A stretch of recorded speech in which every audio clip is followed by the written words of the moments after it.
लोगों को जेलों में डालूंगा। किसी करप्ट आदमी को मैं नहीं छोड़ने लगा।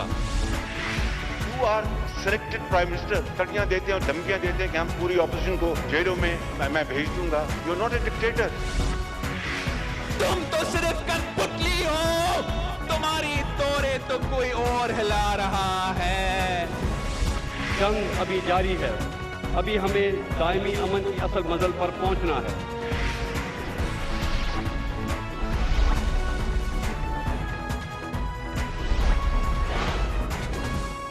आप देख रहे हैं खबरों, तबसरों और तज्जियात पर मबनी पाकिस्तान का सबसे मोतबर न्यूज शो दुनिया, कामरान खान के साथ। अस्सलाम वालेकुम, मैं हूं कामरान खान। पाकिस्तान के अवाम का सबसे बड़ा मसला इस वक्त का सर दर्द आटे और चीनी की बढ़ती हुई कीमतें हैं, महंगाई है, और इसीलिए ये वज़ीर आज़म इमरान खान और उनकी हुकूमत का भी सबसे बड़ा सर दर्द है। हद्दुल इम्कान कोशिश कर रही है हुकूमत और वज़ीर आज़म इमरान खान कि इन चीज़ों की कीमतों में कमी लाई जा सके। इसके लिए बड़ी तादाद में गेहूं को और चीनी को इंपोर्ट भी किया गया है, मगर आगे चल के ये चीनी की कीमतें, आटे की कीमतें काबू में रहें, इसके लिए मुल्क के अंदर भी इक़दाम किए गए हैं। एक जानिब हुकूमत है, दूसरी जानिब चीनी के हवाले से मिल मालिकान हैं, शुगर मिल मालिकान। अब पाकिस्तान में पहली बार ऐसा हुआ है कि शुगर मिल मालिकान का जो इत्तेहाद होता है, जिसमें सबसे अहम बात यह है कि पाकिस्तान की सियासी अशराफिया, यानी कि पाकिस्तान की तमाम बड़ी सियासी जमातों की जो टॉप लीडरशिप है, उनका पसंदीदा बिज़नेस चीनी का ही बिज़नेस है। यकीनन इसमें मुनाफे होंगे, यकीनन इसमें फ़ायदे होंगे। यही वजह है कि पाकिस्तान की सियासी अशराफिया का फोकस और उसका बुनियादी जो बिज़नेस है वो चीनी का कारोबार है। यही वजह है कि वज़ीर आज़म इमरान खान ने जब इस कारोबार के हवाले से एक्शन लिया, और उसकी बुनियादी वजह यह है कि तकरीबन आधा कारोबार बुक्स पे होता है, यानी कि डॉक्यूमेंटेड है, आधा कारोबार बुक्स के बाहर होता है, यानी कि अनडॉक्यूमेंटेड है, यानी कि उसका पाकिस्तान की मईशत को, पाकिस्तान के टैक्सेस को कोई फ़ायदा नहीं होता। फ़ायदा होता है तो मिल मालिकान का होता है, जिनमें से अक्सरियत पाकिस्तान की सियासी लीडरशिप की है। मगर इसके जवाब में पाकिस्तान के तमाम शुगर मिल मालिकान इकट्ठे हुए, तमाम सियासी जमातों की लीडरशिप इकट्ठी हुई और हुकूमत को चैलेंज किया। शुगर कमीशन की रिपोर्ट सामने आने के बाद पाकिस्तान की मुख्तलिफ अदालतों से, सिंध हाई कोर्ट से, लाहौर हाई कोर्ट से इस हवाले से स्टे ऑर्डर्स हासिल किए। बिलाखिर सुप्रीम कोर्ट ऑफ पाकिस्तान ने इन स्टे ऑर्डर्स को वेकेट किया।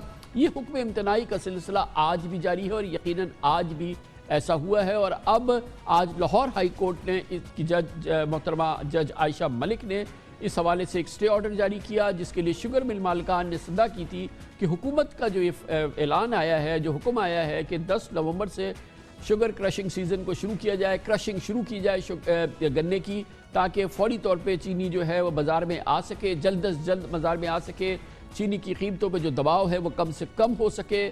आज इसके ख़िलाफ़ हुक्म इम्तना जारी कर दिया लाहौर हाई कोर्ट ने, और इस तरह से हुक्म इम्तनाई की जो एक लंबी सीरीज़ है उसमें एक और इजाफा हो गया है। इससे पहले शायद आपके इल्म में हो कि अब से कई साल पहले कॉम्पिटिटिव कमीशन ऑफ पाकिस्तान ने इस इम्कान पर और इस शिकायत पर कि चीनी मिल मालिकान दरअसल एक कार्टेल बनाते हैं, यानी कि मिल के फ़ैसला करते हैं कि कीमतें क्या हों और फिर कीमतों को अपनी मर्ज़ी की कीमतों का तयन करते हैं, उसके ख़िलाफ़ एक्शन लिया था। उसके ख़िलाफ़ भी स्टे ऑर्डर ले लिया था, जो तकरीबन एक दिहाई के बाद अब हालिया दिनों में हमने देखा है कि सुप्रीम कोर्ट ऑफ पाकिस्तान ने उसको ख़त्म कर दिया है।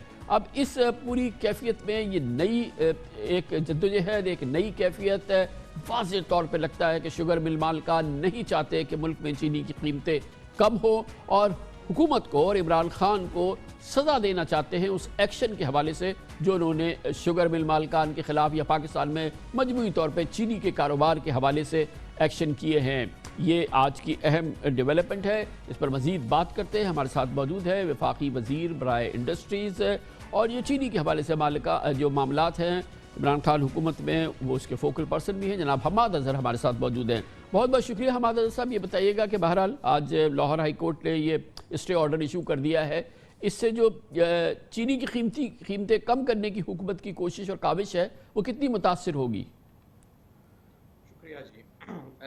कामरान खान साहब, जब केन एक्ट बना था 1960 की दिहाई में, तो उसी वक्त केन एक्ट के अंदर सजाओं का, सख्त सजाओं का उस वक्त के हिसाब से اور سخت جرمانوں کا اس حساب سے، اس وقت کے حساب سے تعین کیا گیا تھا کہ جو شوگر مل کرشنگ وقت پہ شروع نہیں کرے گی اس کو اتنے 50,000 روپے اس وقت کے 1960 کی دہائی میں آج کے کروڑوں روپے بنتے ہیں، اس وقت تعین کیا گیا، اور جیل کی سزا کا بھی تعین کیا گیا۔ ہم نے کیا کیا ہے، اتنے سال بیت گئے، کسی حکومت کی اتنی جرت نہیں ہوئی کہ اتنی مہنگائی ہو گئی، 50,000 کی کوئی وقت نہیں رہی، جس مل کا 15 سے 20 ارب ٹرن اوور ہے ایوریج، اس کے لیے 50,000 کیا ہے؟ تو ہم نے ان فائنز کو ریوائز کیا، ہم نے 50,000 سے 50 لاکھ روپیہ یومیہ ہم نے ان فائنز کو ہم لے کے آئے، اور کرشنگ ڈیٹ کا تعین جو ہے وہ ہم نے اس مرتبہ واضح طور پہ 10 نومبر کو کیا۔ یہ کیوں کیا؟ اس کی مختلف وجوہات ہیں۔ یہ اس لیے کیا، ایک تو یہ کہ گندم کی بجائی جو ہے اس کا یہ سیزن جو ہے اس کا بھی تعلق شوگر کین کی کرشنگ سے ہے، کہ اگر شوگر کین کی کرشنگ ڈیلے ہوتی ہے تو بہت سارے کسان جو ہیں وہ وقت پہ اپنی گندم کی بجائی نہیں کر سکتے، ایک۔ دوسرا، سپلائی اور ڈیمانڈ کو دیکھا گیا کہ ملک میں چینی کے سٹاکس کتنے ہیں، اس کی ڈیمانڈ کتنی ہے اور اس کی سپلائی کتنی ہے، اور مارکیٹوں میں ریٹ کیا چل رہا ہے۔ ان ساری چیزوں کو سامنے رکھتے ہوئے، مد نظر رکھتے ہوئے ایک وائڈ کنسلٹیٹیو ایکسرسائز کی گئی، جس کے بعد 10 نومبر کا یہ ڈیٹ تعین کی گئی۔ میں یہاں پہ آپ کو یہ بھی بتاؤں کہ 10 سے 12 پورے پاکستان سے جو بڑے شوگر ملز ہیں، جو بڑی، ان کے اپنے نمائندے میرے پاس آئے اور انہوں نے 15 نومبر کی ڈیٹ ہمیں سجیسٹ کی کہ آپ پنجاب میں 15 نومبر کی ڈیٹ کر لیں، تو ہم نے لہٰذا 10 نومبر ساؤتھ پنجاب کے لیے، کیونکہ وہاں گنا جلدی میچور ہو جاتا ہے اور روایتی طور پہ ملیں جلدی چل جاتی ہیں، اور باقی پنجاب کے لیے 15 نومبر کو ہی ان کی ریکمنڈیشن کے مطابق ہم نے تعین کیا۔ تو آج لاہور ہائی کورٹ میں ایک سٹے ہوا ہے، میں انشاءاللہ تعالیٰ سٹے کو ہم ویکیٹ بھی کرائیں گے، اور بڑی ریسپیکٹفلی ہم کورٹ کے آگے جا کے اپنا کیس آرگیو کریں گے۔ اس وقت یہ پاکستان کے عوام کے لیے اتنا اہم مسئلہ ہے کہ یہ جو پریشر ہے چینی کی قیمتوں پہ یہ کم ہو، آٹے کی قیمتوں پہ کم ہو، آپ کی طرف سے ایڈوکیٹ جنرل نے یہ جو حکومت کو ریپرزینٹ کر رہے تھے، انہوں نے جج صاحبہ کو یقیناً کیا بتایا کہ یہ کتنا کرٹیکل معاملہ ہے، اور یہ چند دنوں کے ڈیلے سے جو ہے یہ قیمتوں پہ مزید پریشر آئے گا اور یہ قیمتوں میں مزید اضافہ ہو سکتا ہے، اور ایسا ہی ہوگا؟ بالکل، دیکھیں ہم جائیں گے کورٹ کے پاس، ارجنٹ ہیئرنگ کے لیے ریکویسٹ کریں گے، اور ہم امید کرتے ہیں یہ فوڈ سیکیورٹی کا معاملہ ہے اور ایک پالیسی ڈیسیجن گورنمنٹ نے لیا ہے، اور ہم کورٹس کے پاس پہلے بھی جب گئے، آپ کو پتہ ہے کہ سی سی پی جو آپ نے بتایا کمپٹیشن کمیشن کی رپورٹ پہ 11 سال لاہور ہائی کورٹ کا سٹے رہا۔ ہم نے ابھی 2 ہفتہ پہلے اٹارنی جنرل صاحب نے ریکویسٹ کی تو کورٹ نے بڑے اپنی گریشیسنس میں انہوں نے یہ سٹے کو ویکیٹ کیا۔ پھر واجد ضیاء صاحب کی جو رپورٹ آئی، آپ جانتے ہیں کہ Sindh high court, Lahore high court, Islamabad high court, ہر جگہ شوگر ملز نے سٹے لینے کی کوشش کی، اور انہوں نے میرٹ پہ فیصلہ کیا، اور انہوں نے وہ سٹے جو ہے وہ ویکیٹ کیے، اور وہ کارروائی جو ہے آگے چل سکی۔ اسی طرح یہ جو ہم شوگر کرشنگ ڈیٹ 10 نومبر اور 15 نومبر کا پنجاب گورنمنٹ تعین کر رہی ہے، یہ ایک وائڈ کنسلٹیٹیو ایکسرسائز کے بعد، ایک خاص نمبرز کو دیکھنے کے بعد، اور لانگ ٹرم میں پاکستان کی فوڈ سیکیورٹی کی مد نظر رکھتے ہوئے ہم نے کیا ہے، اور انشاءاللہ تعالیٰ مجھے امید ہے کہ کورٹ جو ہے وہ ہمارے آرگومنٹس کو سنے گی، اینڈ آئی ایم کانفیڈنٹ کہ انشاءاللہ تعالیٰ 10 نومبر اور 15 نومبر کو کرشنگ پنجاب میں شروع ہو جائے گی۔ چلیں، یہ تو آپ نے پنجاب کا معاملہ ایڈریس کیا کیونکہ پنجاب میں پی ٹی آئی کی حکومت ہے۔ یہ بتائیے کہ سندھ میں تو ابھی کرشنگ بالکل نہیں شروع ہو رہی، اور اس میں تو ابھی بھی مزید 3 ہفتے باقی ہیں، اس کا کتنا اثرات ہوں گے مثال کے طور پر سندھ میں چینی کی قیمتوں پر؟ دیکھیں، اگر آپ ڈیمانڈ اور سپلائی کے حساب سے چلیں نا، اگر تو میرے اندازے سے تو ملوں کو اس وقت فوری طور پہ چل جانا چاہیے، اور حالانکہ کہ سندھ میں گنا جلدی میچور ہوتا ہے، لیکن انہوں نے پھر بھی 30 نومبر کی ڈیٹ رکھی، پنجاب کے ساتھ اپنے آپ کو الائن نہیں کیا۔ اس کے باوجود 4-5 ملیں سندھ میں آلریڈی انہوں نے کرشنگ شروع کر دی ہے، کیونکہ ریٹ ان کو نظر آ رہا ہے کہ ریٹ اچھا ہے اس وقت، اور ظاہر ہے شاید ممکن ہے کہ مہینے ڈیڑھ بعد یہ ریٹ نہ رہے چینی کا، تو انہوں نے فرسٹ موور ایڈوانٹیج لینے کی کوشش کی، اور وہاں پہ تو 4-5 ملز جو ہماری رپورٹس ہیں وہ آلریڈی چل بھی چکی ہیں۔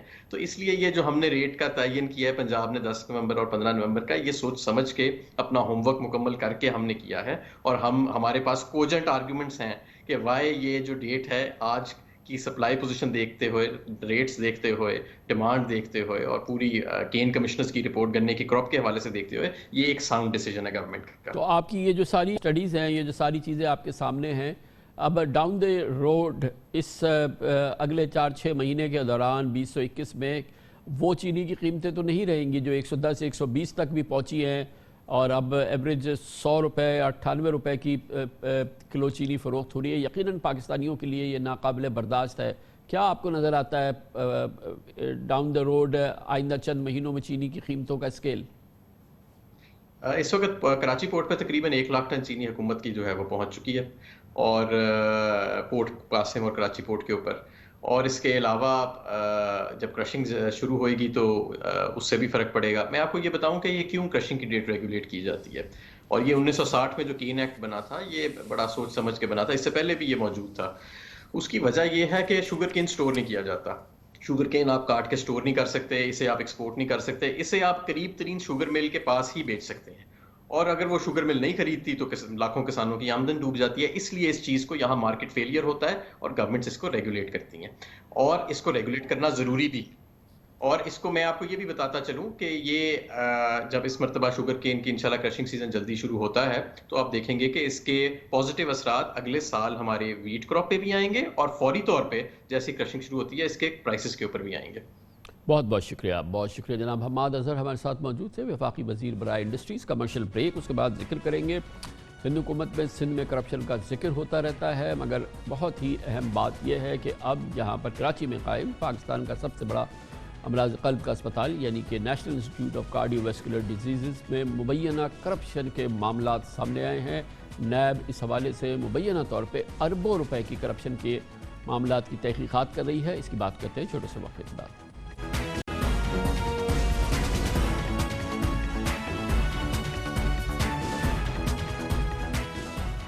हुकूमत सिंध में गज़ब करप्शन की अजब कहानियाँ इस प्रोग्राम का मुसलसल हिस्सा रहती हैं, मगर आज इंतहाई अफसोस के साथ कहना पड़ता है कि कौमी इदारा अमराज क़ल्ब यानी NICVD में भी संगीन और अरबों रुपयों की करप्शन के इल्ज़ामात सामने आए हैं। इंतहाई अहम और बहुत ही नाकाबिल यकीन गैर कानूनी भर्तियों के मामला सामने आए हैं। नैब ने एक बहुत मौसर तहकीक़ात का आगाज़ किया है NICVD के हवाले से। नैब की कराची में तफ्तीशी टीम ने 5 रोज़ कबल NICVD से ज़रूरी रिकॉर्ड हासिल किया।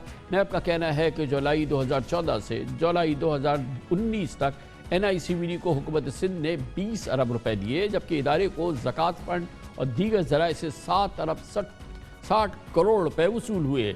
इसके बावजूद ये इदारा इस वक्त भी 6 अरब रुपए का मक़रूज़ है। इस इदारे को मिलने वाले फ़ंड में से 44% रकम यानी 15 अरब रुपए कार्डियोवैस्कुलर और सर्जिकल सामान की ख़रीदारी पे खर्च की गई। इल्ज़ाम यह है कि NICVD में खिलाफ कवायद मनपसंद कंपनी से महंगे दाम खरीदारी करके फ़ंड्स में अरबों रुपए के घपले हैं। ये भी कहा गया है कि इदारे में महंगी तनख्वाहों पर खिलाफ कवायद के 4,500 से ज़ायद भर्तियाँ की गई। ऑफिसर्स की तनख्वाहें और अलाउंसेस, पेंशन और दीगर मद में 18 अरब रुपए खर्च किए गए। नैब ने पहले मरहले में NICVD के ऐसे 30 ऑफिसर्स का रिकॉर्ड हासिल किया है, तहम इदारे के एग्जीक्यूटिव डायरेक्टर की कॉन्ट्रैक्ट पे भर्ती का रिकॉर्ड नैब को ना मिल सका, और NICVD के दफ्तर से भी ये दस्तयाब नहीं है, और ये बड़ी दिलचस्प बात है।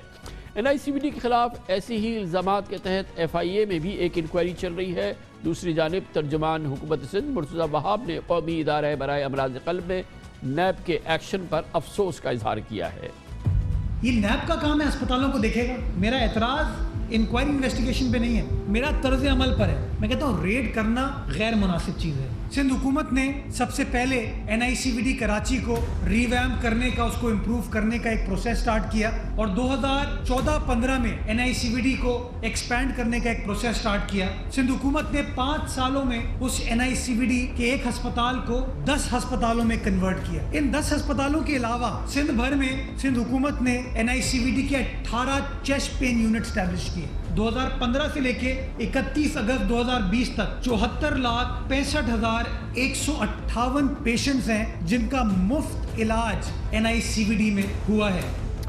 इस मौजूद पर बात करते हैं। हमारे नुमाइंदे खुसूसी इख्तियार खोकर हमारे साथ मौजूद हैं। मुर्तज़ा वहाब साहब जो बात कर रहे हैं ये बात तो दुरुस्त है, NICVD कराची की भी और NICVD के जो दूसरे सैटेलाइट इंस्टीट्यूट हैं उनकी बहुत अच्छा हमें फीडबैक मुसलसल मिलता रहा। हमने इस प्रोग्राम में भी उसका जिक्र किया है, तो फिर ये क्या इल्ज़ामात है? जी खान साहब, ये बात बिल्कुल दुरुस्त है कि NICVD की जो एक्सपेंशन हुई है और जो उसकी जो सर्विसेज हैं उससे लोग काफ़ी खुश हैं, और लोगों को मुफ्त में स्टंट लग रहे हैं, ऑपरेशन, और उनके डोर स्टेप पे जो ये सारी चीज़ें आई हैं। लेकिन ऑन व्हाट कास्ट सवाल जो है, नैब की जो इन्वेस्टिगेशन सामने आई हैं इस वक्त तक, जो उनके इल्ज़ामात आए हैं, तो उसमें यह है कि ये खर्चा तो हो रहा है, काम भी हो रहा है, लेकिन इसमें पीछे एक बहुत बड़ा गोरख धंधा है, बहुत बड़ी بہت بڑی کرپشن ہے. جیسے ایک سب سے بڑا جو الزام سامنے آیا ہے وہ یہ آیا ہے کہ 2018 سے آج تک یہ 2-3 سال جو گزرے ہیں بغیر ٹینڈرنگ کے، یعنی کہ ٹینڈر طلب نہیں کیا، کمپیٹیٹیو بڈنگ کی ٹینڈر نہیں ہوئے، پرانے وینڈر سے تقریباً 8 ارب روپے کی خریداری کی گئی ہے. 8 ارب روپے، جس میں ہزاروں اسٹنٹس شامل ہیں، اس کے علاوہ کارڈیو ویسکولر سرجری کے اس کے دیگر سامان ہیں. تو وہ پرانے وینڈر ہیں، ان سے. تو اس میں جو لازمی ہوتا ہے حکومت کی خریداری کے لیے سندھ میں سیپرا پیپرا رولز وغیرہ، وہ یہاں پہ بالکل اپلائی نہیں کیے گئے. جی خان صاحب، سیپرا رولز جو ہے نا، سندھ گورنمنٹ کے جو سیپرا رولز ہیں وہ اس پہ نافذ ہوتے ہیں، اور اس کے لیے ہر ٹینڈر کی ایک مدت ہوتی ہے، ایک پیریڈ ہوتا ہے کہ اس کے بعد جب نئی خریداری کریں گے، آپ نہیں چینج کریں گے تو آپ دوبارہ ٹینڈر کریں گے. کیونکہ گویا الزام یہ ہے کہ ایک تو جو طریقہ ہے اس کو نہیں اپنایا گیا، سیپرا رولز نہیں اپنایا گیا. دوسرے یہ الزام ہے کہ جو خریدا گیا ہے سامان، اور یہ تو مشکل نہیں ہے پتہ کرنا کہ یہ مارکیٹ ریٹس پہ خریدا گیا ہے یا مہنگا خریدا گیا ہے. دیکھیں نا، وہ تو ایک ہوتا ہے سول یا پروپرائٹری ایٹم ہوتا ہے، وہ تو آپ ایک ہی کمپنی پیدا کرتے ہیں اسے لیں. لیکن یہ جو سامان ہے یہ تو دنیا میں کئی کمپنیاں پیدا کر رہی ہیں، تو یہ کوئی سول وینڈر نہیں ہے یا کوئی پروپرائٹری ایٹم نہیں ہے کہ ایک ہی پیدا کرے آپ اس سے لو. اور اس کے لیے آپ کو قانونی طور پہ اگر وہ بھی اجازت لینی ہے کوئی سول ایٹم یا پروپرائٹری، تو سندھ کابینہ کا پاور ہے.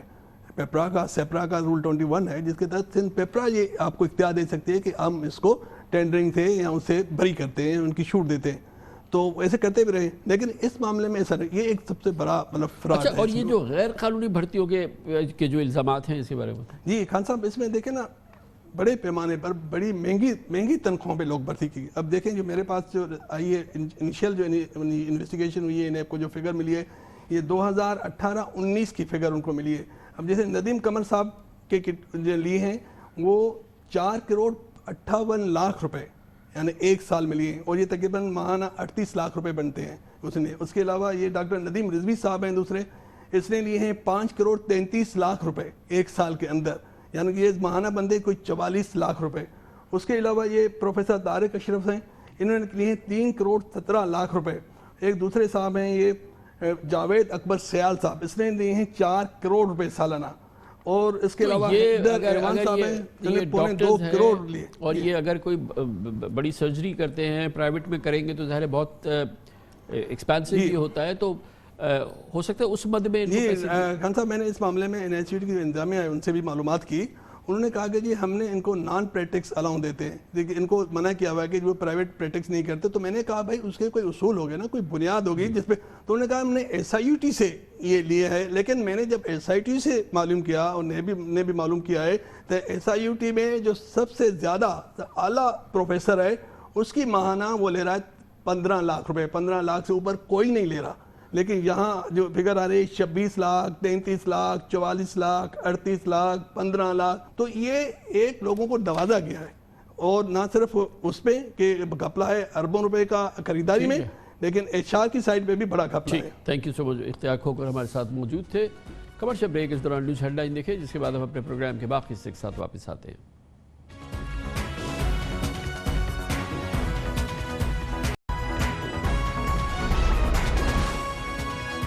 آپ دیکھ رہے ہیں خبروں، تبصروں اور تجزیات پر مبنی پاکستان کا سب سے معتبر نیوز شو دنیا، کامران خان کے ساتھ.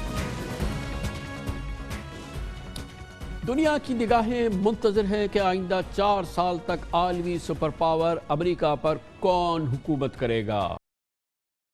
74 سالہ ڈونلڈ ٹرمپ اور 77 سالہ ڈیموکریٹک امیدوار جو بائیڈن میں سخت مقابلہ جاری ہے. مختلف ریاستوں سے نتائج آنے کا سلسلہ بھی جاری ہے، اور تازہ ترین اطلاعات میں اب تک جو بائیڈن کی پوزیشن ٹرمپ سے بہتر نظر آتی ہے، مگر اس کا یہ مطلب نہیں ہے کہ جو بائیڈن یہ الیکشن جیت جائیں گے. امریکہ کی 50 میں سے 44 ریاستوں کے غیر حتمی نتائج سامنے آ چکے ہیں. 6 ریاستوں میں فیصلہ کن گنتی جاری ہے، اور یہی ہیں وہ فیصلہ کن ریاستیں جن کے نتائج کا تعین کرے گی کہ امریکہ کا آئندہ صدر کون ہو. Wisconsin, Nevada, Pennsylvania, North Carolina, Georgia اور الاسکا شامل ہیں. غیر حتمی نتائج کے مطابق اب تک جو بائیڈن نے 238 الیکٹرل ووٹ حاصل کیے ہیں، جبکہ ڈونلڈ ٹرمپ کے پاس 213 الیکٹرل ووٹ حاصل ہیں. مگر اس کے باوجود ایک بار پھر کہیں گے، نہیں کہہ سکتے کہ جو بائیڈن ہی امریکہ کے صدر بننے جا رہے ہیں. امریکی صدر بننے کے لیے 538 میں سے 270 الیکٹرل ووٹ درکار ہیں. گویا جس کے پاس 270 الیکٹرل ووٹ آئیں گے وہ امریکہ کا آئندہ صدر ہوگا. बड़ी दिलचस्प सूरत हाल है। सदर डोनाल्ड ट्रंप ने अपनी फतह का क़ब्ल अज़ वक्त आज ऐलान कर दिया, मगर ट्वीट में ये दावा करते नजर आए कि हम जीत चुके हैं, लेकिन इंतखाबात चोरी करने की कोशिश की जा रही है। आज इलेक्शन से नताइज से कहीं पहले गैर मामूली तौर पर सदर ट्रंप वाइट हाउस में आए और उन्होंने कहा कि कई रियासतों में वोटों की गिनती रोकने पर, क्योंकि वहाँ फ्रॉड हो रहा है, वो सुप्रीम कोर्ट से रुजू करेंगे। एक सांस में वो फतह का भी ऐलान कर रहे थे और दूसरी सांस में सुप्रीम कोर्ट से वोटों की गिनती को रोकने के लिए कहने वाले थे। सदर ट्रंप से कई घंटे पहले जो बाइडेन अपने हामियों से मुखातिब हुए थे। लहजे में उनकी फतह नुमायां थी, मगर उन्होंने फतह का ऐलान नहीं किया। ताज़ा तरीन आखुदे का हाल जानने के लिए जाते हैं वाशिंगटन DC, जहां पर मौजूद हैं वॉइस ऑफ अमेरिका से मुंसलिक सीनियर सहाफ़ी सारा ज़मान। बहुत बहुत शुक्रिया सारा, आपने हमें ज्वाइन किया है। प्लीज़ पहले तो हमारे पाकिस्तान के तमाम नाजरीन को ये समझाइए कि ये अमेरिका में क्या हो रहा है। आम तौर पे सदारती इलेक्शन के नताइज आ जाते थे अगले 8-10 घंटे में वोटिंग ख़त्म होने के बाद, और ये जो पोस्टल बैलेट्स हैं जिसकी वजह से हमें बताया जा रहा है कि ये इतनी तवील इसमें देर हो गई है और न जाने 1 दिन 2 दिन न जाने कितने दिन लग जाएंगे। पहले तो ये बता दीजिए कि ये क्या चीज़ है और अंदाज़ा क्या है कि कब तक ये मामला तमाम पहुँच होगा। जी बहुत शुक्रिया कामरान साहब। जो अमेरिका के सदारती इंतखाबात हैं इस दफ़ा बहुत गैर मामूली हालात में हुए और उसकी वजह है कोरोना वायरस। कोरोना वायरस के बाइस रिकॉर्ड तादाद में इस मरतबा लोगों ने डाक के जरिए वोट डाले और फिर अर्ली वोटिंग में इन पर्सन भी यानी खुद भी जाके वोट डाले। तो मामला इस वक्त जहाँ पे आके हम देख रहे हैं कि अब जो रुका हुआ है वो ये है कि जो डाक के जरिए वोट डाले थे उनकी गिनती में वक्त लग रहा है। इसके बारे में पहले ही मुख्तलिफ रियासतों के जो ओहदेदार हैं जिन्होंने इलेक्शन के प्रोसेस को ओवरसी करना था, उन्होंने कहा था कि देर लग सकती है। मिशिगन, विस्कॉन्सिन, पेंसिल्वेनिया तीनों रियासतों में ही इस वक्त उनके ओहदेदारों का कहना है कि जुम्मे तक या कुछ आगे आने वाले दिनों तक हम नताइज सामने ले आएंगे। तो जो बैलेट्स का जो वॉल्यूम है, शेयर वॉल्यूम, उसकी वजह से देर लग रही है नताइज को सामने लाने में। वैसे भी मैं यहाँ ये वाज़े करती चलूँ कि अमेरिका में माजी में भी जब सदारती इंतखाबात हुए हैं तो जो हतमी नताइज होते हैं वो इंतखाबात की रात सामने नहीं आते, उनको टैबुलेट होने में वक्त लगता है। लेकिन चूंकि आमतौर पे एक उम्मीदवार दूसरे पे इतनी सबकत ले जाता है कि हार और जीत का ऐलान किया जा सकता है, मीडिया चैनल्स जो होते हैं वो भी प्रोजेक्शन दे देते हैं, तो उसकी वजह से हमें लगता यही है कि नताइज बहुत जल्दी आ गए। यकीनन गोया ये इलेक्शन के हतमी नताइज, कंप्लीट रिजल्ट्स तो शायद जुमा हफ्ता न जाने कब तक हो, लेकिन ये कि किसी कैंडिडेट को बेहतर, क्योंकि अब कोई बहुत बड़ी डिसाइसिव लीड तो शायद नहीं होगी, लेकिन बेहतर लीड हासिल हो गई है, ये अंदाज़न कब तक होगा और अब इंतज़ार क्या है कि हम इस स्टेज तक पहुँचे जहाँ वी कैन कॉल के जी के ये इलेक्शन ये जीतते नजर आए हैं या तकरीबन जीत गए हैं या जीत गए हैं। जी, इस बात को वाज़े होने में अभी भी वक्त लगने का ही इम्कान है, क्योंकि असल कहानी यही है कि इलेक्टोरल कॉलेज के 270 वोट किसके पास आते हैं और 270 वोटों का रास्ता चूंकि मुख्तलिफ रियासतों से होकर गुजरता है और इस वक्त Michigan, Wisconsin, Pennsylvania, north Carolina और जॉर्जिया ये वो रियासतें हैं जहाँ पे वोटों की गिनती का अमल जारी है। तो जब तक ये रियासतें हतमी तौर पे अपने नताइज सामने नहीं ले आती और फाइनल नंबर्स हमारे सामने नहीं आ जाते, तब तक ये नहीं कहा जा सकता कि किसके तरफ जो है पलड़ा भारी होगा, क्योंकि मिशिगन, विस्कॉन्सिन ऐसी रियासतें हैं जहाँ पे तवक्को की जा रही है कि शायद मामला जो बाइडेन के हक में तय हो। पेंसिल्वेनिया में इम्कान इस बात का फिलहाल है, लेकिन चूंकि उन्होंने तो खुद कहा है कि उन्हें कुछ दिन लगेंगे अपने बैलेट के रिजल्ट्स देने में, लिहाजा मैं बार बार इम्कान का ही लफ्ज इस्तेमाल करूंगी। तो हो सकता है कि ये रियासत शायद डोनाल्ड ट्रंप के हिस्से में आ जाए। और जॉर्जिया और नॉर्थ कैरोलिना रिवायती तौर पे तो रिपब्लिकन रियासतें हैं, तो वहां पे भी इस वक्त बहुत गौर से देखा जा रहा है ये कि क्या मेल इन बैलेट से सूरत हाल माजी के मुकाबले में कुछ इस दफा मुख्तलिफ आएगी या नहीं। अब तक जो नताइज हमारे सामने हैं, जाहिर है कि वो नंबर्स हमारे सामने हैं, ये बताइएगा कि इस कैफियत के अंदर अगर हम ये कहें कि आम तौर पे कन्वेंशनल विजडम क्या है, जो तजुर्बेकार लोग, जहांदीदा लोग हैं अमरीकी सियासत के, सदारती इलेक्शंस के, क्या समझते हैं पलड़ा किसका भारी नज़र आता है? और ज़ाहिर है कि ये बहुत ही मुश्किल सवाल है, लेकिन ये देखते हुए कि जो अब तक के अर्ली नतीजे आए हैं इन 5 रियासतों के जो डिसाइसिव और जो जिनके नतीजे आने बाकी हैं, इस पूरी मौजूदा कैफियत को देखते हुए पलड़ा किसका भारी लगता है? دیکھیں جو اس وقت کوئی بھی آپ یہاں کا نیوز چینل دیکھ لیں، کسی بھی آپ تجزیہ کار کی یہاں پہ اس وقت امریکہ میں اگر گفتگو سنیں گے تو وہ یہی کہیں گے کہ بہت زیادہ انسرٹنٹی ہے، اس وقت مشکل ہے یہ کہنا. اور جیسا میں نے کہا کہ جارجیا اور نارتھ کیرولائنا وہ ریاستیں ہیں جو روایتی طور پہ ریپبلکنز کے پاس ہی جاتی تھیں، تو وہاں پہ میل ان بیلٹس کا اس لیے بہت کہ کیا یہ ریاستیں سوئنگ کر جائیں گی یا یہ ریاستیں اپنے روایتی ماڈل پہ ہی رہیں گی. اور دوسری طرف آپ کے پاس وسکانسن، پینسلوینیا اور مشیگن کی ریاستیں ہیں جو ماضی میں تو بلو وال کا حصہ کہلاتی تھیں، لیکن صدر ڈونلڈ ٹرمپ نے 2016 میں وہ بلو وال جو تھی وہ توڑی اور یہ تینوں ریاستیں وہ جیت گئے تھے.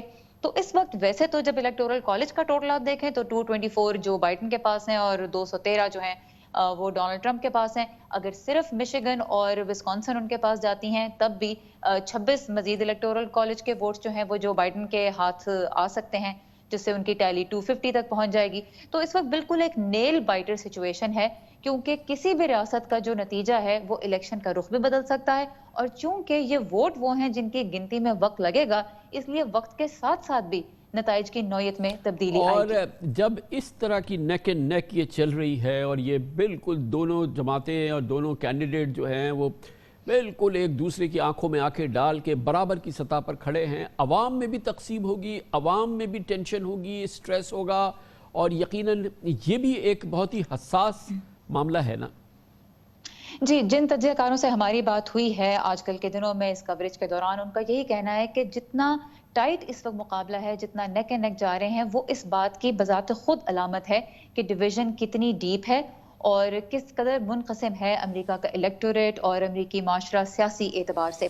تو جہاں تک اس کی پھر پریکٹیکل امپلیکیشنز کی بات ہے تو یہ ہم جانتے ہیں کہ الیکشن سے پہلے ہی سیکیورٹی اداروں نے یہ الرٹ تو جاری کیے تھے کہ ہو سکتا ہے کہ الیکشن کے قریب حملے ہو سکتے ہیں، انتہا پسند گروپوں کی جانب سے مظاہرے ہو سکتے ہیں جن میں تشدد کا عنصر بھی شامل ہو سکتا ہے. اب تک ہم نے ایسی صورتحال نہیں دیکھی، لیکن آگے آنے والے دنوں میں چونکہ انسرٹنٹی ہے، اس لیے جو تجزیہ کار جن سے ہماری بات ہوئی ان کا یہی کہنا تھا کہ اس موقع پہ سیکیورٹی اداروں کا اور اس کے علاوہ حکومت کے جو ادارے ہیں اور ریاست کے جو ادارے ہیں ان کا رول بہت امپورٹنٹ ہوگا. بہت بہت شکریہ. سارہ زمان واشنگٹن ڈی سی سے ہمارے ساتھ موجود تھے، وائس آف امریکہ سے منسلک ہیں سارہ زمان.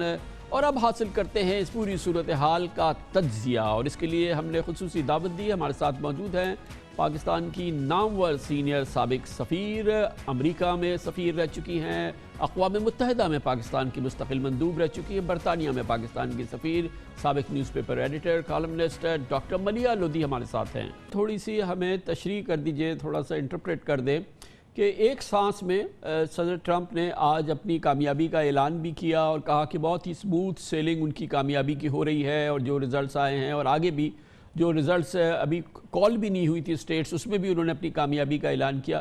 اگلی سانس میں انہوں نے کہا کہ وہ سپریم کورٹ جائیں گے اور سپریم کورٹ سے انٹرونشن مانگیں گے، ووٹ کاؤنٹ کو رکوائیں گے. آپ کو کیا سمجھ میں آیا؟ آپ جیسی جہادیدہ سفارتکار امریکہ کا اتنا تجربہ ہے آپ کو، کیا ہے یہ؟ دیکھیے، صدر ٹرمپ کی جو پرسنالٹی ہے وہ تو آپ کے سامنے ہے، ان کا ریکارڈ بھی ہم سب جانتے ہیں. اور پھر جب سے یہ الیکشن کال ہوئی ہے، جب سے یہ کیمپین شروع ہوئی ہے، تو وہ تو مسلسل یہی کہہ رہے ہیں اور چیلنج کر رہے ہیں کہ آیا یہ الیکشن جو ہے یہ فری اینڈ فیئر ہوگا بھی کہ نہیں. اور شروع سے وہ کہہ رہے ہیں کہ جو پوسٹل بیلٹس جو ہیں وہ فراڈ ہوں گے، اور ان کو خدشہ ہے کہ اس میں ووٹ ریگنگ ہوگی اور فراڈ ہوگا، اور جس سے کہ جو بائیڈن جو کہ دوسرے صدارتی امیدوار ہیں ان کو فائدہ ہوگا. تو یہ کوئی تعجب کی بات نہیں ہے. دیکھیں، یہ ساروں کو معلوم تھا شروع کہ اگر تو صدر ٹرمپ ایک فیصلہ کن طریقے سے جیت جاتے ہیں تو پھر تو یہ ساری الیکشن فیئر تھی. اگر وہ دیکھتے ہیں کہ میں ہار رہا ہوں یا وہ ہار جاتے ہیں تو اس وقت پھر یہ تو ہوگا کہ وہ سپریم کورٹ لے کے جائیں گے، جیسے کہ وہ تھریٹن بھی کر رہے ہیں. اس وقت کامران یہ بھی ہو رہا ہے کہ بہت سارے اسٹیٹس میں لٹیگیشن جاری ہے، لیگل فائٹس جو ہیں وہ تھرو آؤٹ ہوتے رہے ہیں ریپبلکن پارٹی کے لیگل ٹیم اور ڈیموکریٹک ٹیمز کے درمیان. اور وہ کس چیز پہ؟ انہی چیزوں پہ. دیکھیں، سب کو معلوم تھا کہ اس دفعہ پوسٹل بیلٹ زیادہ ہوں گے، بیکاز لوگ کووڈ کی وجہ سے نہیں جانا چاہتے، جس کو کہتے ہیں ان پرسنلی ووٹ کرنے کے لیے. تو اس نے پہلے سے ہی ایک کنٹروورسی جو کریٹ کی ہے نا پوسٹل بیلٹ کے ارد گرد، حالانکہ میں سمجھتی ہوں کہ وہ درست نہیں ہے، بالکل درست نہیں ہے. تو اس سے پھر ظاہر ہے یہ پوری جو الیکشن ہے وہ کوشش یہی ٹرمپ کرے گا اگر وہ ہارتا ہے कि इसको डीलेजिटिमाइज करें और फिर इसका लीगल चैलेंज लेकिन करें। ये भी बताएगा कि इसके बावजूद कि जो भी अब तक रिजल्ट्स आए हैं, जो चीज़ें सामने आई, एक चीज़ तो क्लियर है ना कि एक तो ये कि जो लग रहा था कि रिलेटिवली मीडिया और पोलस्टर्स का एक बहुत बड़ा हिस्सा ये कहता था कि बाइडेन जो है वो ये इलेक्शन जीतते नज़र आ रहे हैं, ट्रंप ये इलेक्शन हार जाएंगे। लेकिन उसके बावजूद अब तक जो रिज़ल्ट्स आए हैं उसने इन तमाम अंदाज़ों को गलत साबित किया है। कई स्टेट्स में, मिसाल के तौर पर फ्लोरिडा में और फिर पेंसिल्वेनिया के अंदर भी जो अब तक के प्रोजेक्टेड रिज़ल्ट्स हैं उसमें तो ट्रंप ने हैरान किया है पोलस्टर्स को और अंदाज़ों को। तो ऐसा नहीं है कि ट्रंप कोई बहुत ही कमज़ोर, जो नताइज अब तक आए उसमें कोई कमज़ोर हैसियत पे नज़र आ रहे हैं, बल्कि वो तो एक इम्कान ये भी है कि शायद मेरिट पे जीत जाएं। जी बिल्कुल, मेरा ख्याल है उसका इम्कान अभी भी है, बिल्कुल है। लेकिन ये भी आप देखिए ना कि हालांकि ये आप ठीक कह रहे हैं कि पोल्स जो थे वो यही इंडिकेट कर रहे थे कि बाइडेन को एक लीड है और एक खासी यानी कि हैंडसम लीड है। लेकिन साथ साथ ये भी बात लोग मद्देनजर रख रहे थे कि 2016 में जो कि पिछली इलेक्शन थी उसमें भी तो यही हुआ था ना कि पोल्स ने ये दिखाया कि हिलरी क्लिंटन जीत रही है और फिर आखिर में सदर ट्रंप जीत गए। तो मैं समझती हूँ कि ये भी जरूरी होता है मद्देनजर रखना कि सदारती रेसेस जो होती हैं और इंतखाबात जो होते हैं वो आखिरी चंद दिनों में रेस बहुत टाइट हो जाती है। और इस दफा जो पोलिंग की मेथडोलॉजी थी जिस पे कि अब सवाल उठाए जा रहे हैं उसमें मसला ये था कि लोग फिजिकली पोलिंग के लिए लोगों के पास नहीं जा सकते थे, तो बहुत हद तक उन्होंने रिलाय किया टेलीफोन कॉल्स पे। और टेलीफोन कॉल्स मैं समझती हूँ कि लगता यही है कि वो इतनी रिलायबल नहीं थी जब लोगों से ये पूछा गया कि जी आपका क्या इरादा है, आप किसके लिए वोट करेंगे।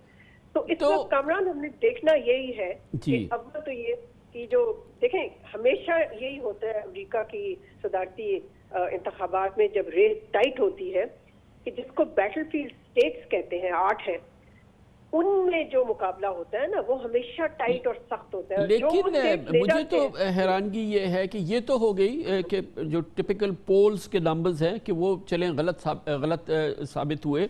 एक ये भी तो तासुर है ना कि ट्रंप का वोट जो है वो वाइट वोट है, नॉन डिग्री वोट है, रेड नेक वोट है, और यानी कि ये है उसका हाथ। और फ्लोरिडा जैसी स्टेट के अंदर जहाँ पर यकीनन ये कैफियत उतनी ज़्यादा नुमाया नहीं है, जहाँ पे वहाँ पर भी ट्रंप का इतनी आसानी से इतने आगे निकल जाना ये हैरान करने वाली बात नहीं है कि ये नहीं कामरान, नहीं, ये हैरान कुन बिल्कुल नहीं है। फ्लोरिडा अमूमन ही रिपब्लिकन ही जीतते हैं इसलिए कि वो बहुत अमीर स्टेट है, वो रियासत बहुत अमीर है और साथ साथ वहाँ पर वाइट डोमिनेशन अभी तक है, हालांकि और हिस्पैनिक्स भी हैं वहाँ पर, लेकिन ज़्यादातर तो फ्लोरिडा रिपब्लिकन ने ही जीता है। इस दफ़ा ये उम्मीद जरूर पैदा हुई थी कि शायद ये ले जाए बाइडेन, इसलिए कि जो ज़्यादा उम्र रसीदा लोग हैं उनमें कोविड के बारे में और ट्रंप की कोविड की हैंडलिंग के बारे में बहुत खदशात हैं। लेकिन लगता ये है कि ये अभी तक जाहिर नहीं हुआ है। तो अच्छा, अब ज़रा सा मुस्तकबिल पे निगाह, फ्यूचर पे निगाह डालते हैं।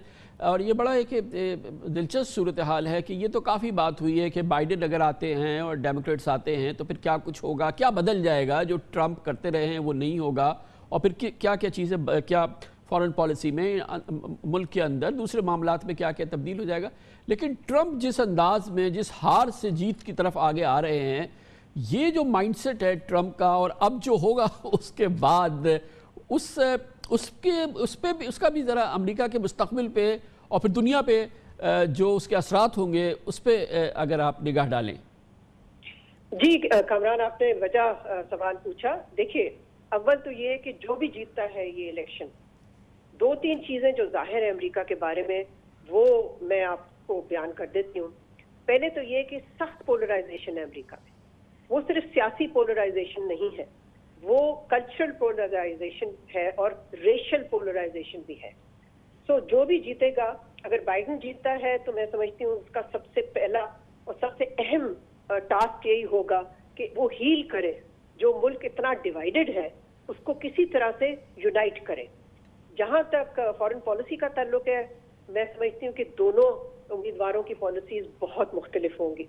اگر ٹرمپ جیتا ہے تو ہم وہی دیکھیں گے جو ہم نے پچھلے 4 سال دیکھا ہے کہ بالکل اس نے انٹرنیشنل افیئرز کو ڈسرپٹ کر کے رکھ دیا اور چین کے ساتھ تعلقات کو بہت ٹربولنٹ بنا دیا, انٹرنیشنل آرگنائزیشن کو ریجیکٹ کر دیا, ملٹی لیٹرلزم کو ریجیکٹ کر دیا, اور ایک امریکہ فرسٹ پالیسی پہ یونیلیٹرل قسم کی ڈاکٹر صاحب اب میں جو سوال آپ سے پوچھنا چاہتا ہوں, میں یہ سمجھتا ہوں کہ اس کا جواب سب سے مستند اگر پاکستان میں کوئی دے سکتا ہے تو آپ دے سکتی ہیں. ہمارے لیے, ہمارے پاکستان کے لیے, ہمارے ترجیحات کے لیے, ہمارے ملک کے لیے ان دونوں امیدواروں میں اب ٹرمپ جو ہے وہ اس کی ہماری لیڈرشپ سے ظاہر ہے زیادہ شناسائی ہو گئی ہے. بائیڈن جو تھے وہ اس سے پہلے پاکستان کو سمجھتے ہیں, پاکستان کی جو دوسری اپوزیشن کی پارٹیز ہیں ان کو سمجھتے ہیں. ہمارے لیے کیا بہتر سینیریو آپ دیکھ رہی ہیں؟ اس الیکشن کا رزلٹ تو بہرحال آئے گا, کل نہ آئے, 2 دن بعد آئے, 4 دن بعد آئے, تو پاکستان کے لیے ریلیٹیولی کیا بہتر سچویشن ہے؟ دیکھیں 2 چیزیں میں اس پہ کہوں گی کامران. پہلے تو میں یہ کہوں گی کہ ظاہر ہے ہمارے لیے جو افغانستان کا جو امن کا ایک سلسلہ ہے اور وہاں سے امریکن فورسز کی وڈرول اس کو جاری رکھنا پاکستان کے مفاد میں ہے. اس پہ تو ان دونوں امیدواروں میں ان کی پالیسیز میں کوئی فرق نہیں ہے. تو چاہے بائیڈن جیتتا ہے یا ٹرمپ جیتتا ہے, وہ جو سلسلہ ہے جو کہ دوحہ ایگریمنٹ کے تحت شروع ہوا وہ جاری رہے گا. تو وہ تو آپ الگ رکھ لیجئے اس ایشو کو. اب جو براڈلی سپیکنگ میں سمجھتی ہوں کہ بائیڈن جو ہے وہ بھی پاکستان کو بہت اچھی طرح سے جانتا ہے, وہ وزٹ بھی ہے بہت دفعہ بلکہ, اور ایز وائس پریزیڈنٹ بھی وہ تشریف لے کے آئے تھے. میں سمجھتی ہوں کہ بائیڈن کے ساتھ تعلقات زیادہ سٹیبل اور پریڈکٹیبل ہوں گے. ٹرمپ کے ساتھ آپ کو یاد رہے گا کہ انہوں نے بہت ہی اوفینسو ٹویٹس کی تھیں ہمارے ملک کے بارے میں, اور اس کے بعد ان کی مجبوری تھی کہ افغانستان میں ان کو پاکستان کی مدد کی ضرورت تھی, تو انہوں نے پھر اپنا سٹینڈ تھوڑا چینج کر لیا. اب سوال یہ پیدا ہوتا ہے کہ جب افغانستان کا ایشو آپ کہہ لیجئے کہ امریکہ کے لیے اہم نہیں رہے گا بیکاز ان کی فورسز وہاں سے نکل جائیں گی, تو آیا پاکستان اور امریکہ کے جو تعلقات ہیں وہ کس سمت جائیں گے دونوں امیدواروں, اگر کوئی بھی جیتتا ہے اس کے نیچے. تو سوال یہی پیدا ہوتا ہے کہ پھر پاکستان کو پھر کیا کرنا چاہیے نئے جو بھی صدر بنتے ہیں ان کے ساتھ. لیکن اوور آل میں سمجھتی ہوں آپ کا سوال, میں لمبا سا جواب نہیں دینا چاہتی, مختصر میں یہ کہوں گی کہ جو بائیڈن بہتر ہوگا دنیا کے لیے, جو بائیڈن بہتر ہوگا مسلمان دنیا کے لیے, جو بائیڈن بہتر ہوگا ہمارے خطے کے لیے.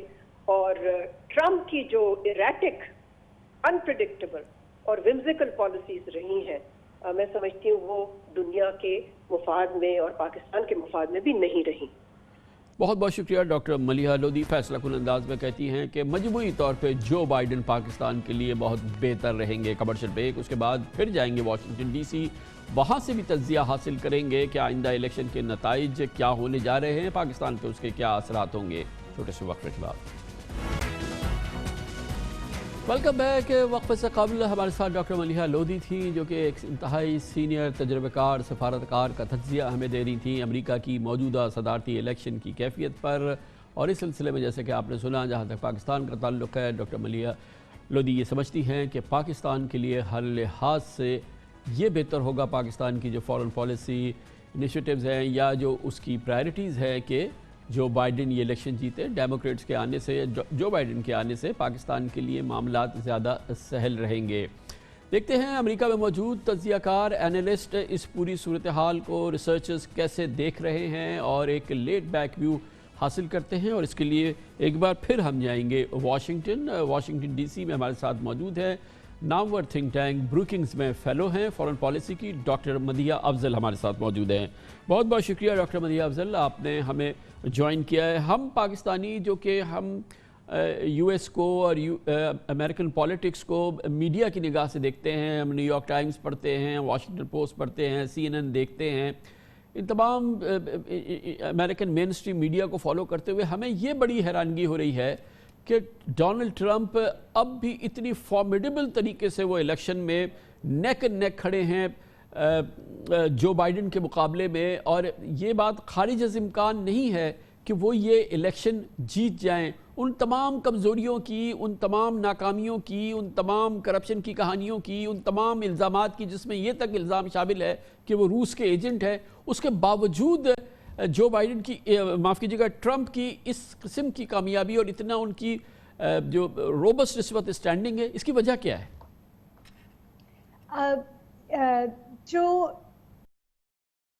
इनक्रेडिबली डिवाइडेड कंट्री है, इसका बेसिक जो कंट्री कंज्यूम करता है, CNN, New York times, Washington post, वो एक तरफ है, और जो कंट्री कंज्यूम करता है दूसरा मीडिया, फॉक्स एक्सेट्रा, वो दूसरी तरफ है। अगर आप फॉक्स न्यूज़ कंज्यूम करते हो तो अभी भी डोनाल्ड ट्रंप ने कुछ गलत नहीं किया। डोनाल्ड ट्रंप ने जो प्रॉमिसेस की थी वही प्रॉमिसेस रखी हैं। तो ये डेमोक्रेट्स के लिए एक बहुत ही डिसअपॉइंटिंग रिजल्ट है। लेकिन अगर आप रिपब्लिकन से जाके बात करें तो ये वही रिजल्ट है जो वो एक्सपेक्ट कर रहे थे कि डोनाल्ड ट्रंप ने अपनी बेस को उससे ज़्यादा स्ट्रॉन्ग किया है जो 2016 में थी। और सरप्राइजिंगली ऐसे सेगमेंट्स हैं कुछ कंट्री के, जैसे कि मायामी डेड काउंटी में हिस्पैनिक और लैटिनो वोट है, जिसमें डोनाल्ड ट्रंप ने इनरोड्स की हैं, जो कि डेमोक्रेट्स के लिए एक बहुत ही सरप्राइजिंग चीज़ थी। तो ये कंट्री पोलराइजेशन और बबल्स रिवील हुए और हैं ये उस वक्त है ना बहुत ही स्टार्क फॉर्म। डॉक्टर बंदिया, ये उस वक्त हुई है ना कैफियत कि जब यूएस जो है ये दुनिया के बदतरीन कोविड सिचुएशन से गुजर रहा है, या 2 लाख से ज़ायद लोग उनकी मौत हो गई है कोविड से, और जिस तरह से कोविड को मिसमैनेज किया है कम से कम अमेरिकन मीडिया के पर्सपेक्टिव से या एक आम आउटसाइडर के पर्सपेक्टिव से ट्रंप ने, और यहाँ पर अब 1 करोड़ से ज़्यादा मरीज़ हैं, आगे भी कोई बेहतरी नज़र नहीं आ रही है। उसके बावजूद ट्रंप इस जगह पे आज खड़े। अगर ये कोविड की सिचुएशन थोड़ी बेहतर होती तो ट्रंप के तो कोई करीब भी ना आता। इसके बावजूद इसका मतलब ये है कि अमेरिका की इतनी बड़ी आबादी ने जो उन पे कोविड के हवाले से, कोविड मैनेजमेंट के हवाले से इल्ज़ाम लगाए, इतनी बड़ी आबादी ने, आधी आबादी ने उसे मुस्तरद कर दिया।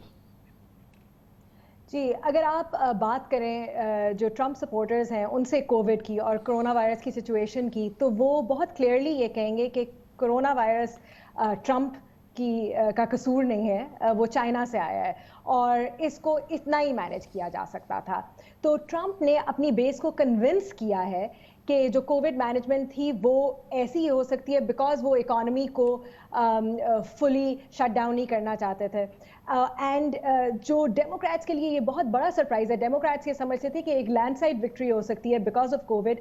उसने ये अगेन शो किया है कि that is not the case.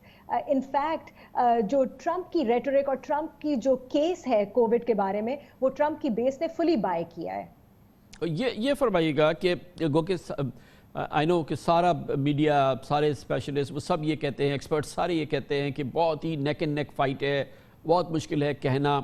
अभी जो आपके सामने रिजल्ट्स हैं और ये जो 5 स्विंग स्टेट्स के फाइनल रिजल्ट्स आने बाकी हैं, क्या आप कॉल कर सकती हैं? आपका अपना गट, आपकी जो एक्सपोजर है, जो आपकी फील है, क्या कहती है? आपको क्या लगता है जो नंबर्स अभी तक देखने में आ रहे हैं और जो फिर प्रोजेक्शंस आ रही हैं इन स्विंग स्टेट्स के हवाले से, किसका पलड़ा भारी है?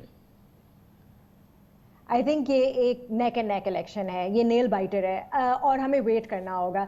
ये काफ़ी अनयूजुअल है ऑब्वियसली कि हम इलेक्शन से अगले दिन अभी भी वेट कर रहे हैं, और ये इसलिए बिकॉज ये इलेक्शन एक पैंडेमिक में हुआ है और बहुत वाइड स्केल पे अर्ली वोटिंग और मेल इन वोटिंग हुई है, और स्टेट्स के डिफरेंट रूल्स हैं। कुछ स्टेट्स हैं जिन्होंने अपने अर्ली वोट्स पहले काउंट किए और इलेक्शन डे वोट्स बाद में काउंट किए। कुछ स्टेट्स हैं जिनके अभी हम रिजल्ट्स अवेट कर रहे हैं फुली, जिन्होंने अपने अर्ली और मेल इन वोट्स और एब्सेंटी जो वोट्स हैं वो एंड में काउंट कर रहे हैं, तो और कुछ के अभी तक वो आते जा रहे हैं मेल इन वोट्स जी। और वो सिंस ज़्यादा डेमोक्रेट हैं, this could tilt in Biden's favor, लेकिन we just don't know yet. Okay, आप क्योंकि फॉरेन पॉलिसी फेलो हैं ब्रुकिंग्स में, और जाहिर है कि आपका एक ख़ास व्यू है फॉरेन पॉलिसी के हवाले से। हमें टेक दीजिए पाकिस्तान के हवाले से, इस खित्ते के हवाले से, साउथ एशिया के हवाले से, ये जो 2 कैंडिडेट्स हैं, पाकिस्तान के बेस्ट इंटरेस्ट को कौन सर्व आपको करता नज़र आएगा अगले 4 साल में? आई थिंक ये सिचुएशन उतनी क्लियर नहीं है जितना वन वुड थिंक। अगर एक rational non impulsive president America के लिए चाहिए, जो कि एक फॉरेन पॉलिसी अमेरिका की जैसे चलती आ रही है, अलायंसेस पे बिल्ट, मल्टीलैटरलिज्म पे बिल्ट, अमेरिकन लीडरशिप पे बिल्ट, वो जो बाइडेन है। اگر آپ ٹرمپ کی اپروچ دیکھیں تو وہ کافی ان آرتھوڈاکس ہے، اسپیشلی ساؤتھ ایشیا کے لیے اور آف کورس رشیا کے لیے، نارتھ کوریا کے لیے اینڈ سو آن. لیکن ساؤتھ ایشیا کے لیے ٹرمپ نے ایک بہت انٹرسٹنگ اپروچ لی ہے. ایک تو یہ ہے کہ انڈیا اور پاکستان کو تھوڑا سا ڈی کپل کیا ہے، دونوں کے ساتھ اچھے ریلیشنز مینٹین کرنے کی کوشش کی ہے، یہ پاکستان کے لیے اچھا ہے. دوسرا یہ ہے کہ کافی ٹرانزیکشنل اپروچ لی ہے. پاکستان نے امریکہ کو ہیلپ کیا افغان پیس پروسیس میں، اور ٹرمپ نے پاکستان کے ساتھ ریلیٹیولی اچھی ریلیشن شپ ڈیولپ کی ہے. آبویسلی عمران خان کے ساتھ بھی اچھی ریلیشن شپ ڈیولپ کی ہے. تو ٹرمپ ہیز ناٹ آفٹر 2018 کی لو پوائنٹ 2019 میں جب سے ریسیٹ ہو گیا پاکستان کے ساتھ، Trump has not been bad for Pakistan. لیکن اگر آپ ایک comprehensive long term sustainable approach دیکھیں، وہ ایک ریشنل جو بائیڈن پریزیڈنٹ ہی بنا سکتا ہے ٹورڈز پاکستان. بہت بہت شکریہ ڈاکٹر مدیحہ افضل، واشنگٹن سے ہمارے ساتھ موجود تھی، فیلو فارن پالیسی بروکنگز انسٹیٹیوٹ میں. دیکھتے ہیں دونوں سیاسی جماعتوں کے جو فالوورز ہیں، جو ان کے لیڈرشپ ہے، وہ اس پوری صورتحال میں، اس کانٹے کے مقابلے میں ان کا کیا ویو ہے، اس نیل بائٹنگ نتیجے کی طرف جو بڑھ رہا ہے پورا معاملہ، اس پہ کیا دونوں سیاسی جماعتیں یعنی کہ ریپبلکنز اور ڈیموکریٹس کیا سوچتے ہیں. اس کے لیے ہمیں جوائن کریں گے نیو یارک سے. نیو یارک اسٹیٹ میں ڈیموکریٹک لیڈرشپ میں شامل ہیں جناب ملک ندیم عابد، اور ہیوسٹن سے ہمارے ساتھ موجود ہوں گے مسرور جاوید خان صاحب، جو ریپبلکن پارٹی سے منسلک ہیں، ایکٹیوسٹ ہیں ریپبلکن پارٹی کے. بہت بہت شکریہ آپ دونوں شخصیات کا. ملک ندیم عابد صاحب، آپ بتائیے گا، خیال یہ کیا جا رہا تھا کہ کانٹے کا مقابلہ تو ضرور ہوگا، لیکن جو بائیڈن کو ایک ہر لحاظ سے بہتری حاصل تھی، وہ آگے تھے، جو پولز آ رہے تھے اس میں، لیکن اب جو لگ رہا ہے اس سے لگتا یہ ہے کہ یہ شاید تاثر درست نہیں تھا. اچھے خاصی مشکل میں اس وقت نظر آتی ہے. جو بائیڈن کی کامیابی یقینی نظر نہیں آ رہی، ہار بھی یقینی نظر نہیں آ رہی، لیکن کامیابی بھی یقینی نظر نہیں آ رہی. السلام علیکم خان صاحب، آپ کی اور آپ کی ٹیم اور آپ کے ویورز کو سلام عرض کرتا ہوں. It's always pleasure to be on your show. چند دن میں جو چینج ہوئی ہے تھوڑی سی، وہ یہ ہوئی ہے کہ یہ جو فرسٹریشن کچھ سٹیٹس میں، جو وائٹ میجورٹی سٹیٹس ہے، اس میں یہ کووڈ-19 کی ریسٹرکشنز نے جو فرسٹریشن جو ڈیولپ کر دی تھی، اس کی وجہ سے تھوڑا سا یہ واقعی چیلنج ہو گیا ہے. اور اس وقت میں سمجھتا ہوں کہ انہی سٹیٹس میں جہاں پہ ڈونلڈ ٹرمپ صاحب نے 2016 میں الیکشن جیتا تھا، اور ہمیں امید تھا کہ ان میں سے کچھ سٹیٹس میں ہم ریکوری کریں گے، اور جیسا پینسلوینیا سٹیٹ کا ہمارا آئیڈیا تھا، فلوریڈا کا ہمارا آئیڈیا تھا کہ ہم ون کر لیں گے.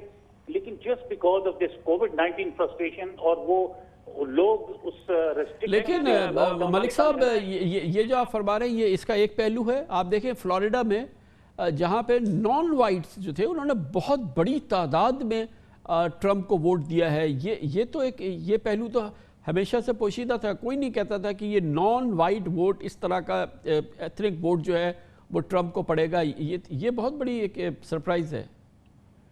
جی بالکل، یہ میں سمجھتا ہوں کہ یہ 2020 کے الیکشن کی سب سے ڈس اپوائنٹنگ نیوز میرے لیے as a law abiding living American میرے لیے بہت ڈس اپوائنٹمنٹ ہے. کیونکہ میں سمجھتا ہوں کہ 2020 کا الیکشن صرف ڈیموکریٹ اور ریپبلکنز کے درمیان نہیں ہے، یہ کنفرنٹیشن، ہیٹرڈ، ڈویژن اور سم واٹ وائلنس کو پروموٹ کرنے والے پریزیڈنٹ اور ایک پیسفل پارٹی کے درمیان ہے. تو میں سمجھتا ہوں کہ یہ واقعی ڈس اپوائنٹنگ ہے، لیکن it's a very isolated situation کہ جو جہاں پہ مائنورٹیز نے اوور ویلمنگلی ڈونلڈ ٹرمپ صاحب کو سپورٹ کیا ہے. تو اب مسرور جاوید صاحب آپ بتائیے گا، ہیوسٹن سے ہمارے ساتھ موجود ہیں. ٹیکسس میں یقیناً ٹرمپ کو آگے ہیں. یہ فرمائیے گا کہ کیا میری سمجھ میں نہیں آ رہا، ٹرمپ کہہ رہے ہیں کہ وہ جیت رہے ہیں، وہ بالکل جیتیں گے، وہ کانفیڈنٹ ہیں، پھر وہ کہتے ہیں وہ سپریم کورٹ میں بھی جائیں گے، اور یہ الیکشن کو چرانے کی کوشش کی جا رہی ہے. یہ بڑا کنفیوزڈ میسج ہو رہا ہے. جیت رہے ہیں یا نہیں جیت رہے ہیں، آپ کو کیا لگ رہا ہے؟ ہاں بالکل، اور یہی کافی لوگوں نے بھی اس پہ نوٹ کیا ہے کہ ٹرمپ دیکھیں، ایک طرح یہ بات کہنا کہ الیکشن کے ریزلٹ میرے حق میں اچھے آ رہے ہیں، وہ تو ایک نیچرل بات ہے، مگر سپریم کورٹ جانے کی کوئی ایسی راہ اس وقت سامنے نہیں ہے जिससे वो डायरेक्ट सुप्रीम कोर्ट में तो चले जाए। मलिक साहब आप समझाने की कोशिश कीजिए। ये हमारे मसूद जावेद खान साहब वैसे तो रिपब्लिकन पार्टी से एसोसिएटेड, उनको भी समझ में नहीं आ रहा, आपके ख्याल में ये ट्रंप ने क्या किया है? देखिए बात यह है खान साहब के 2016 के इलेक्शन में भी ऐसा ही हुआ था। उन्होंने ट्रंप साहब ने पहले से लोगों को तैयार करना शुरू कर दिया था कि धांधली हुई है, और किसी को यकीन नहीं था कि धांधली हुई है, but the only person who knew it was Donald Trump, कि उनको मालूम था कि धांधली हो रही है, और वो रशिया ने की धांधली, ये साबित हुआ। अभी भी मेरा ख्याल है तो only person who is very confident कि धांधली हो रही है, ये अलग बात है कि हो सकता है उन्हीं के हक में हो रही हो। जहां तक सुप्रीम कोर्ट में जाने का ताल्लुक है, ये दो रीजंस हैं बेसिकली। एक तो ये वो अपने वोट्स को और अपने सपोर्टर्स को ज़हनी तौर पे तैयार कर रहे हैं, और सिस्टम को भी ज़हनी तौर पे तैयार कर रहे हैं कि हम अगर हार गए तो हम इलेक्शन का नतीजा कबूल नहीं करेंगे। इससे पहले वो पब्लिकली भी ये बात कह चुके हैं कि मैं इलेक्शन का नतीजा एक्सेप्ट करूंगा अगर वो मेरे हक में आए तो। सो दूसरी बात ये है कि अब उनको ये भी मालूम है कि सुप्रीम कोर्ट इस वक्त कंप्लीटली उनके हक में है। 9 में से 6 जो जजेस हैं वो रिपब्लिकन हैं। अगर खुदा ना खास्ता इस तरह का कोई सिचुएशन हुई, और ये बड़ा ही अनफॉर्चुनेट सिचुएशन होगी कि पार्टी लाइन की बेस पे सुप्रीम कोर्ट डिसाइड करे कुछ, सो वो ये सारा कौम को ज़हनी तौर पे हेड्स अप दे रहे हैं। मलिक साहब, ये जो अब ये सारा मामला अब उन 5 स्टेट्स पे है जिनके रिजल्ट्स आने हैं, स्विंग स्टेट्स, फ्रंटलाइन स्टेट्स, सब कुछ क्या कुछ और उनको कहा जा रहा है, तमाम निगाहें वहाँ मरकूज़ है। आप क्या फीडबैक है इस वक्त, जो प्रोजेक्शंस वहाँ पर हो रही है कि यहाँ से क्या नतीजे आएंगे? देखिए जो इस वक्त डोनाल्ड ट्रंप साहब जिनकी काफी क्लियर लीड है वो जॉर्जिया में है, अलाबामा में है, अलास्का में है, सॉरी पेंसिल्वेनिया में और नॉर्थ कैरोलिना में। फ्लोरिडा वो ऑलरेडी जीत चुके हैं। सो अगर ये जॉर्जिया, अलास्का, पेंसिल्वेनिया और नॉर्थ कैरोलिना में ये जीत भी जाते हैं तो इनके 54 मजीद वोट वोट बनते हैं, जबकि Arizona, Michigan, Nevada, Washington DC, main और विस्कॉन्सिन में डेमोक्रेटिक पार्टी और जो बाइडेन साहब की काफी क्लियर लीड है, और अगर ये इनमें सब में जीत जाते हैं तो ये 50 वोट बनते हैं। 224 के साथ अगर इन 50 को ऐड करें तो 274 वोट जो बाइडेन साहब के बनते हैं। He can clearly win this presidential race. लेकिन आखिरी मोमेंट तक भी ये रेस इतनी क्लोज है, जिस तरह मसरूर साहब ने बताया कि कुछ स्टेट्स में तो ये रेस इतनी क्लोज है कि चंद 100 वोटों से भी फैसला होने का इम्कान है। मसरूर साहब आप बता दीजिएगा, आपका क्या अंदाज़ा है जब ये जो फैसला कुन स्टेट्स हैं जहाँ के रिजल्ट्स की तरफ निगाहें हैं, जहाँ का नतीजा तयन करेगा कि सदर अमेरिका कौन होगा, आपके क्या अंदाजे हैं इन स्टेट्स के हवाले से? देखिए मैं समझता हूँ एरिजोना तो मोस्ट लाइकली बाइडेन साहब के हक में जाएगा। जो की स्टेट जिसको देखने की जरूरत है ना वो है अपने मिशिगन और विस्कॉन्सिन, क्योंकि वहाँ पे ट्रंप साहब पहले आगे थे, अब इस वक्त बाइडेन साहब आगे हैं। पेंसिल्वेनिया में लगता है कि ट्रंप साहब आगे आ जाएंगे। जॉर्जिया में भी लगता है कि ट्रंप साहब आगे आ जाएंगे। मगर जो ये 2 स्टेट्स हैं विस्कॉन्सिन और मिशिगन, इन पे सारा डिपेंड करता है। अगर ये दोनों स्टेट स्प्लिट हो गई तो ट्रंप साहब के चांसेस ज्यादा हो जाएंगे। अगर ये दोनों स्टेट बाइडेन साहब को मिल जाती हैं।